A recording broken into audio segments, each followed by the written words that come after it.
కేంద్ర ప్రభుత్వం ఆదేశాల మేరకు తగ్గించిన జీఎస్టీని ప్రజలు సద్వినియోగం చేసుకుని లబ్ధి పొందాలని జాయింట్ కలెక్టర్ డాక్టర్ బి నవ్య ప్రజల్ని కోరారు. సోమవారం ఉదయం బళ్ళారి చౌరస్తా దగ్గర ఎస్ఏపీ క్యాంపు కళ్యాణ మండపంలో ఏర్పాటు చేసిన జీఎస్టీ తగ్గింపు ప్రదర్శన షాపింగ్ ను జిల్లా joint collector doctor B Navya ribbon cut చేసి ప్రారంభించారు. ఈ సందర్భంగా జాయింట్ కలెక్టర్ అక్కడ ఏర్పాటు చేసిన car, tractor, motorcycle, scooty, ఔషధ stall, book stall, electronic goods, toothpaste, brush, shampoo, oil మొదలగు స్టాల్స్ ను పరిశీలించి ఒక్కో స్టాల్ నందు ఎంత శాతం జీఎస్టీ తగ్గిన వివరాలు అడిగి తెలుసుకున్నారు. ఈ ప్రారంభోత్సవ సమావేశానికి joint commissioner commercial taxes Neeraja, జిల్లా సప్లై అధికారి రాజా రఘువీర్, స్థానిక ప్రజలు, యాజమాన్యం, వ్యాపారస్తులు తదితరులు పాల్గొన్నారు.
డౌన్ అయింది.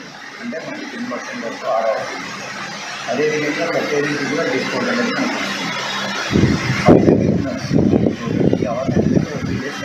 చేసేసిన గవర్నమెంట్ అదేవిధంగా ప్రోగ్రామ్ పెట్టారు. అందుకని అన్ని రెస్టారెంట్స్ కాకుండా ఇంకా స్మాల్ కేటగిరీ పొందాలని మోటర్ వెహికల్స్